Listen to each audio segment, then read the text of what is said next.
오늘 우리에게 주신 하나님 말씀은 로마서 6장 12절부터 14절까지 말씀입니다. 한 목소리로 봉독하겠습니다. 그러므로 너희는 죄가 너희 죽을 몸을 지배하지 못하게 하여 몸의 사욕에 순종하지 말고 또한 너희 지체를 불의의 무기로 죄에게 내주지 말고 오직 너희 자신을 죽은 자 가운데서 다시 살아난 자 같이 하나님께 드리며 너희 지체를 의의 무기로 하나님께 드리라. 죄가 너희를 주장하지 못하리니 이는 너희가 법 아래에 있지 아니하고 은혜 아래에 있음이라. 아멘. 미켈란젤로가 조각한 다비드상 다 아시죠? 사진에 보시는 겁니다. 이 돌로 만든 게 맞을까 싶을 정도로 부드러운 손을 가진 걸작이죠. 걸작입니다. 피렌체 시의회가 추진해서 당대 대단한 조각가들이 이 돌에, 소재가 되는 돌에 손을 댔지만 이런저런 사정으로 중단을 거듭했던 그런 사연이 여기에 있습니다. 그러다가 26년 동안 방치되어 있던 이 대리석에 다시 손을 댄 사람이 누구냐면 당시에 26세 된 미켈란젤로입니다. 26세 청년입니다. 26세 청년이 시의회에 가서 자기가 그 작품을 완성할 적임자다 이렇게 설득을 했고요. 설득당한 시의회가 젊은 미켈란젤로를 고용해서 이 작품이 탄생하게 됐다. 이런 일화를 가지고 있는 그런 작품입니다. 서 있는 자세를 가리켜서 이걸 콘트라포스토 포즈라고 이렇게 얘기를 합니다. 약간 기울어진 어깨, 또 고개를 돌려서 골리앗을 노려보고 있는 시선, 그리고 해부학적 디테일, 이걸 통해서 이 작품을 본 사람이라면 다른 조각은 볼 것도 없다. 이런 찬사를 받았던 그런 걸작으로 인정받는 대단한 작품입니다. 자세히 들여다보면 긴장된 근육, 또 주름진 이마, 벌어진 콧구멍, 노려보는 눈, 이걸 통해서 바로 싸움에 임할 준비가 되어 있는 그런 거다는 걸 알게 한다. 그런 평가를 받습니다. 당시까지 제작됐던 이 다윗 상들은요, 승리한 다윗, 그러니까 한 손에 칼을 든 다윗, 그 앞에 골리앗의 머리가 덩그러니 떨어져 있는 그런 모습이 대부분이었는데, 특이하게도 미켈란젤로는 싸움 후가 아닌 골리앗과의 싸움 직전의 모습을 조각한 걸로 그렇게 알려져 있습니다. 발 앞에 골리앗의 머리가 없죠. 다윗의 손에는 칼이 들려있지도 않습니다. 그냥 돌과 물매가 들려있죠. 다윗이 평소에 사용했던 바로 그 무기입니다. 양을 지킬 때. 사울왕이 준 칼도 아니고 골리앗에게서 빼앗은 칼도 지금 여기서는 다윗의 손에 들려있지 않습니다. 자, 사람은 세 가지 특성을 동시에 가진 독특한 존재다. 이렇게 알려져 있습니다. 동물과 다를 것이 없는 육체를 가졌다는 점에서는 동물성을 가진 그런 존재인 동시에 동물에게는 없는 이성을 가진 이성적 존재이기도 합니다. 그런가 하면 동시에 영성을 가진 영적 존재인 것이 우리 사람이기도 합니다. 이 세 가지 특성이 우리 인간을 정의하는데 세 가지 특성 모두가 있어야 온전한 우리 인간을 정의하는 게 됩니다. 근데 이 중에서 동물성에, 그러니까 눈에 보이는 동물성에만 초점을 맞춘다 그러면 우리 인간은 그냥 일개 동물로 전락해버리고 맙니다. 진화론에서 그렇게 봐버렸죠. 조금 더 나가서 이성에까지 초점을 둔다고 해도 그 인간은 철학과 이데올로기의 지배를 받고 있으면서 좀 잘난 체하는 그런 이성적 인간에 머물고 맙니다. 하나님 닮은 영성, 이 영적 존재라는 것까지 인정해야 온전한 인간이 된다는 겁니다. 골리앗의 어마어마한 체구에 겁을 먹은 이스라엘 군대가 눈에 보이는 동물성에만 집착했기 때문에 이 말씀을 드립니다. 동물성에만 집착해서 힘에 눌려 있었을 때 다윗은 그 골리앗을 사자나 곰 같은 정말 동물로다가 만들어버립니다. 그렇게 떨어뜨려버리죠. 이렇게 취급해버립니다. 영성을 가진 자신에게 비해서 두 단계나 떨어지는 존재라는 걸 다윗이 현장에서 간파한 겁니다. 그렇게 거구 골리앗은 거대한 고깃덩어리가 돼서 어린 다윗 앞에 처참하게 놓이게 되죠. 그냥 고깃덩어리로 놓이게 됩니다. 어떤 사람이요, 앞에서 보여드렸던 그 다비드상, 이 상이 왜 옷을 입지 않았을까? 이런 의문을 가졌습니다. 좀 보기에 좀 민망하죠. 옷을 안 입고 있으니까. 여러분은 어떻게 생각하시는지, 미켈란젤로가 왜 다윗에게 옷을 입혀주지 않았을까? 어떤 이유를 여러분들이 한번 붙여보시겠습니까? 하나님의 창조의 걸작물인 인체의 아름다움을 표현하기 위한 헬레니즘 미술의 특성 때문이다. 뭐 이게 답일 수 있겠습니다만, 성경을 보는 또 하나님의 창조를 믿고 있는 우리들 관점에서는 더 재미있는 또 색다른 관점으로다가 우리가 해석해 볼 수도 있을 것 같습니다. 그렇다 그러면은 여러분들은 우리 마음대로 해석하는 거니까 여러분들은 어떤 해석을 한번 붙여보실 수 있으시겠는지.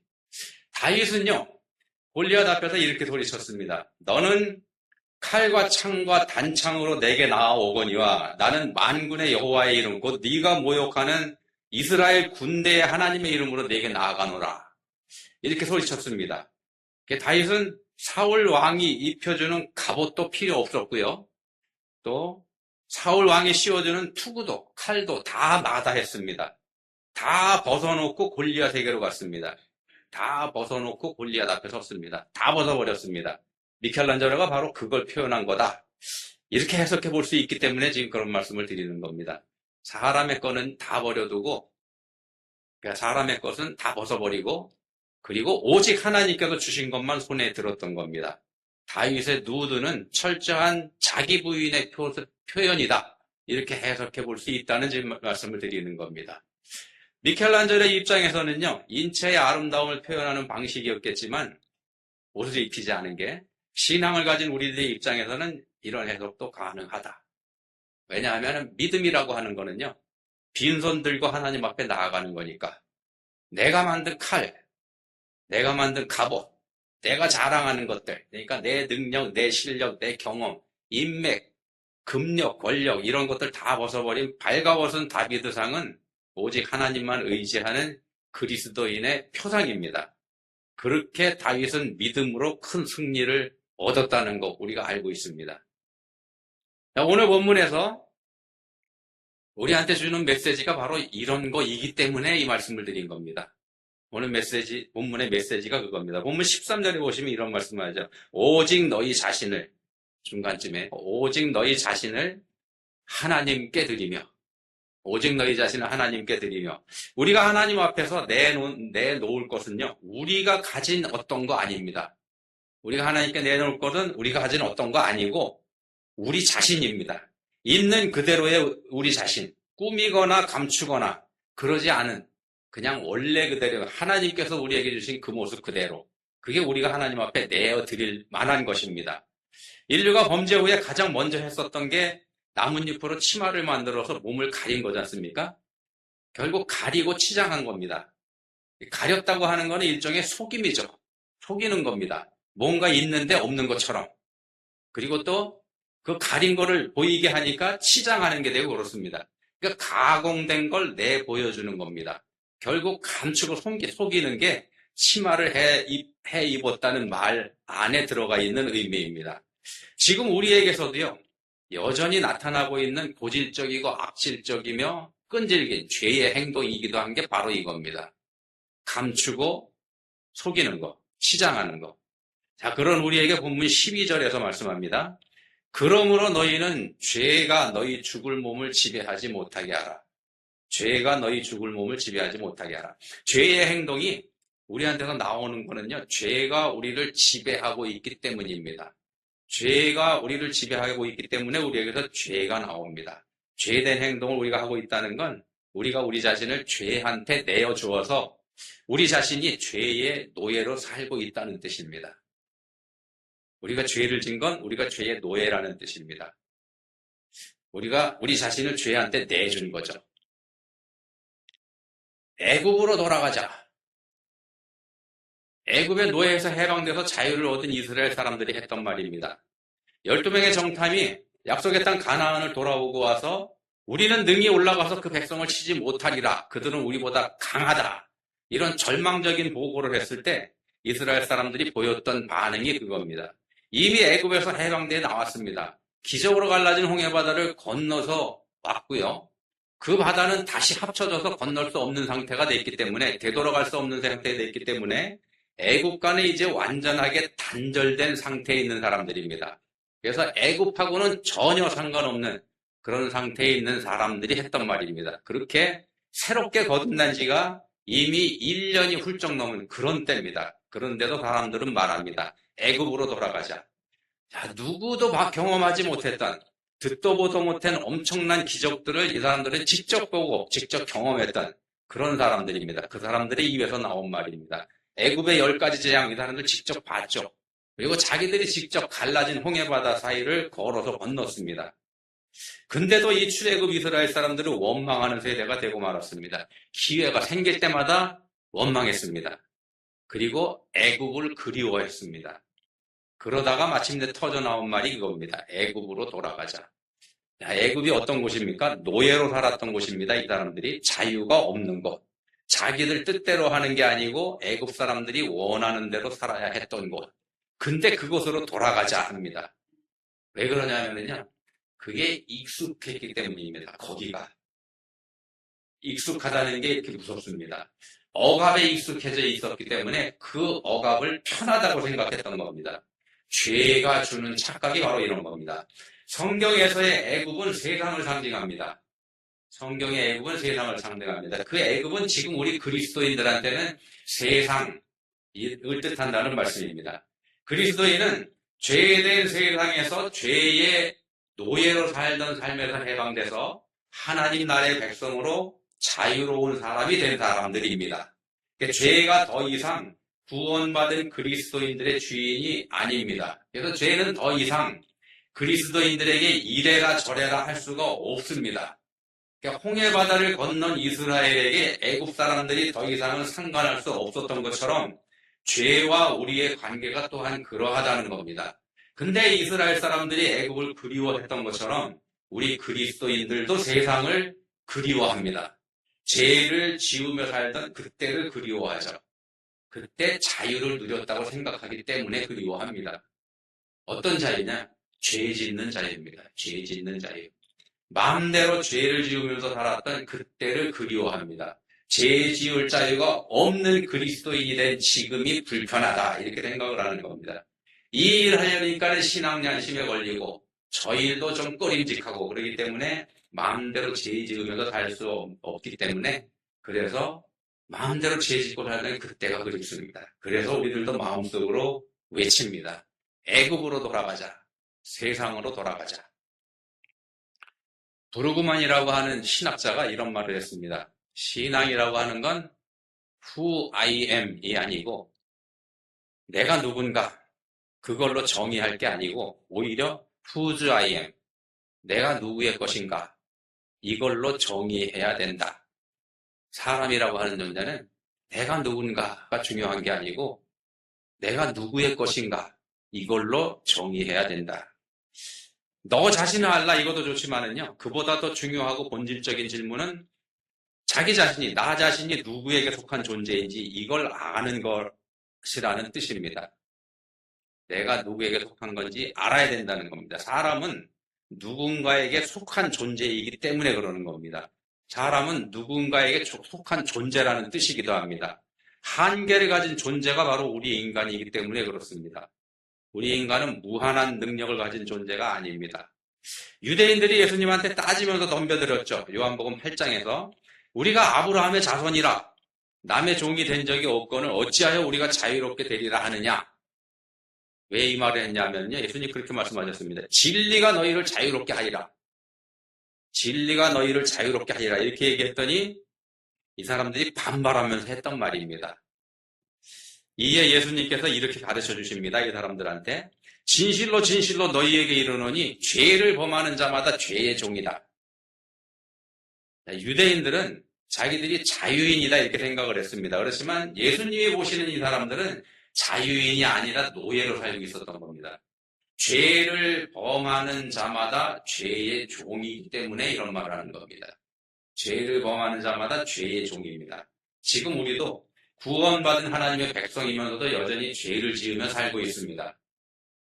우리도 죄 지으며 살고 있습니다. 우리 중에 죄 짓지 않고 사는 사람이 있을까요? 우리는 구원받은 사람인데 말입니다. 자, 십자가에 예수님께서 우리의 죄 문제를 다 해결해 주셨습니다. 그래서 나는 더 이상 죄인이 아닙니다. 죄인이 아니라면 죄와 상관없이 살아야 맞습니다. 근데 우리는 그렇게 살지 못한다는 겁니다. 여전히 죄하고 친한 사이죠. 죄하고 가깝습니다. 친하게 지납니다. 난 아닌데 라고 하실 분이 우리 중에 계시다면 좋겠습니다. 근데 과연 그럴까? 나는 아닐까? 살인만이 죄가 아니지 않습니까? 도둑질 해야만 죄가 되는 거 아닙니다. 거짓말도 죄요. 미워하는 것도 죄입니다. 남한테 상처를 주는 것 역시 큰 죄입니다. 눈을 흘기는 것까지도 죄입니다. 그런 마음을 먹는 게 죄고 그런 생각을 하는 그게 바로 죄입니다. 예수님 말씀하셨죠. 마음에 이미 간음하였느니라. 그래서 마음속의 생각 이것까지도 죄다 이렇게 단정을 하신 겁니다. 어찌하여 형제의 눈 속에 있는 티는 보고 내 눈 속에 있는 들보를 깨닫지 못하느냐. 자기 자신을 아는 게 자유를 누리는 삶의 출발점이라는 말씀입니다. 자기 자신을 아는 게 시작입니다. 내 눈 속에 있는 들보를 깨닫는 것, 이게 시작입니다. 자기 자신을 알려면 그럼 어떻게 해야 되는가? 자기 자신을 어떻게 알 수 있을까요? 세 가지 방법이 있는 조건이 있는데요. 먼저는 자기 자신에게 정직해야 됩니다. 자기 자신한테 정직해야 자신을 알 수 있습니다. 자신을 속이면 안 된다는 말씀입니다. 자기 만족, 자기 과시, 자기로 충만한 삶, 그런 삶을 살다 보면 스스로도 속게 됩니다. 자기가 스스로 만든 왜곡된 자신의 모습에 자기도 결국 속아 넘어가게 돼서 그게 진짜 자기인 줄 알게 된다는 겁니다. 그래서 자기 자신에게 정직해야 되는 게 첫 번째 조건입니다. 두 번째는 다른 사람에게 정직해야 됩니다. 다른 사람을 존중할 줄 알아야 된다는 겁니다. 딴 사람이 귀하다는 거, 그걸 생각해야 된다는 겁니다. 내가 더 낫다. 저 사람보다 내가 더 낫다. 이게 바로 죄입니다. 하나님 편에서는 똑같습니다. 더 낫고 더 못하다. 이거는 우리가 정한 기준일 뿐입니다. 다른 사람이 존귀한 거, 이걸 바르게 인정할 때에, 다른 사람이 귀하다는 걸 인정할 때에 비로소 나 자신을 바로 볼 수가 있습니다. 남을 통해서 나를 볼 수가 있다는 겁니다. 자신을 바로 볼 수 있는 세 번째 조건, 하나님 앞에서 정직해야 됩니다. 하나님을 인정하는 겁니다. 하나님만이 의로우신 분이고 하나님께서 하시는 모든 일이 의롭다는 것, 이거 인정하는 겁니다. 당연히 나는 의로울 수가 없습니다. 자, 이 세 가지를 지킬 때 비로소 나 자신이 누구인지 바르게 알게 된다는 말씀입니다. 나 자신이 누구에게 속한 사람인지 알게 됩니다. 하나님에게 속한 사람인지 아니면 여전히 죄에 속해 있는 사람인지. 죄는요, 우리한테 거짓말합니다. 우리한테 익숙한 거, 요걸 가지고 우리를 속여 먹습니다. 익숙한 게 편한 거요, 편한 게 좋은 거다. 이렇게 속삭입니다. 출애굽 이스라엘 사람들한테는 애굽의 노예 생활이 익숙한 삶이었더랬습니다. 근데 죄는 그게 좋은 거다. 이렇게 속삭입니다. 그렇지만 새빨간 거짓말입니다. 하나님 나라의 삶이 당장은 불편하고 맞지 않는 옷을 입은 것 같지만 거기에 참 자유가 있습니다. 그렇지만 익숙한 걸 버리는 거, 이게 힘들죠. 나한테 익숙한 걸 버리는 게 굉장히 힘듭니다. 거짓된 것을 벗는 그게 고통입니다. 불편하고 괴롭습니다. 죄가 주는 시험이고 죄가 우리한테 주는 착각이 바로 그런 겁니다. 그럼에도 죄의 유혹을 벗는 게 우리가 참 자유를 누리는 길이라는 말씀입니다. 사람한테는 두 가지 삶이 있습니다. 하나는 죄의 노예로 사는 삶이고 다른 하나는 하나님의 노예로 사는 겁니다. 죄의 노예로 사는 삶, 하나님의 노예로 사는 삶. 둘 다 노예라고 표현해서 죄송합니다만 이해를 돕기 위해서 그렇게 말씀드립니다. 우리는 어디엔가 속해 있는 존재라는 말씀입니다. 이런 겁니다. 물고기는 물에 속한 존재고 땅짐승은 땅에 속한 존재입니다. 물고기는 물에서 살 때 자유롭습니다. 물이라는 한계를 인정할 때 자유롭다는 겁니다. 이걸 벗어날 수 없습니다. 자기가 자유를 누리겠다고 하면서 자유를 누리겠다면서 물 밖으로 뛰쳐나온다. 이건 곧 죽음입니다. 자기 한계를 인정하지 않는 거죠. 우리 인생들도 그런 한계를 가지고 있다는 점에서 누구에게 속한 존재라는 말씀을 드리는 겁니다. 죄의 노예인지 아니면 하나님 건지 둘 중 하나입니다. 죄의 것인지 하나님 것인지 둘 중 하나입니다. 중간은 없습니다. 우리한테 주어진 길, 우리가 택할 길은 사실은 하나뿐이죠. 하나님 편에 서는 거. 왜냐하면 사람에게는 하나님의 형상이 새겨져 있기 때문입니다. 하나님의 형상으로 지음받은 우리 인생들이 하나님 형상을 버리고 죄와 함께 사는 거, 이게 잘못된 겁니다. 그게 익숙하다고 해도 잘못된 겁니다. 그게 사실은 맞지 않는 옷이고, 그게 사실은 물 밖으로 뛰쳐나와서 자유를 외치는 어리석은 물고기, 그 미련함하고 똑같은 겁니다. 이런 것들 다 벗어버려야 될 겁니다. 어떤 기자가요, 아주 유명한 철학자한테 한번 물어봤습니다. 선생님은 현대인들의 특징을 어떻게 규정하시겠습니까? 그랬더니 이 사람이 이렇게 대답을 합니다. 현대인이라고 하는 사람들은요, 우주에 대해서 굉장히 많이 알고 있습니다. 그리고 자기 자신들이 살고 있는 이 세상에 대해서는 그보다 더 많이 알고 있고요. 그리고 이 사람들은 앞으로 갈수록 점점 더 많이 알게 될 겁니다. 근데 불행하게도 현대인은 자기 자신을 모르고 있습니다. 스스로 안다고 생각하지만 그 사실 아닙니다. 그리고 앞으로 갈수록 시간이 지날수록 점점 더 자기 자신에 대해서 무식해져 갈 겁니다. 그게 현대인들의 모습입니다. 자, 어떻게 자기 자신을 더 잘 알 수 있게 될까요? 자기를 부인하는 게 자기를 아는 길입니다. 자기 부인이라는 게 그럼 뭘까요? 우리가 매일 교회에서 매일 하는 얘기입니다만, 자기 부인이 어떤 걸까? 자기가 살아있을 때 자기 부인이 안 됩니다. 자기가 살아있는 게 자기 부인이 아닌 거죠. 자기가 죽어야 되는 겁니다. 이런 겁니다. 남들이 남을 인정해주면 좋고 그렇지 않으면 화가 나는 거. 이게 자기가 살아있는 겁니다. 나한테 좋은 소리 해주면 좋고 나쁜 소리 해주면 기분 나쁜 거. 이게 내가 살아있는 겁니다. 자기 부인이 안 된 거죠. 딴 사람 말에 민감한 거. 요거 자기가 살아있는 겁니다. 세상 삶에 근심이 있는 거, 걱정이 생기는 거. 이것도 사실은 아직까지 자기가 살아있기 때문에 그런 겁니다. 죄는 우리를 노예로 삼습니다. 죄의 노예가 되면 우리를 노예로 삼죠. 하나님의 노예다 이런 표현을 앞에서 드렸는데, 하나님의 종이 된 우리들은요, 하나님의 종이 아닌 하나님의 자녀로 하나님께서 우리를 다뤄주십니다. 사랑으로 우리를 대해주신다는 겁니다. 똑같은 노예가 아닙니다. 하나님의 자녀는 하나님 안에 있을 때 자유를 누립니다. 그 안에서 자유를 누리는 겁니다. 하나님 안에서 말씀으로, 기도로 하나님 의지할 때 우리를 죄로부터 하나님께서 지켜주시기 때문입니다. 그 하나님께 여러분 자신을 맡겨보시기 바랍니다. 행복해집니다. 기도하시겠습니다. 하나님 아버지, 저희의 생각대로 되지 않을 때 저희 원망합니다.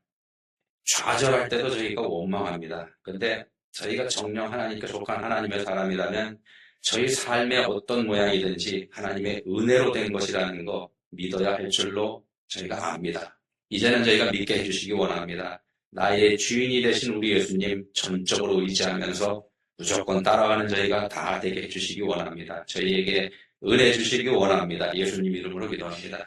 아멘.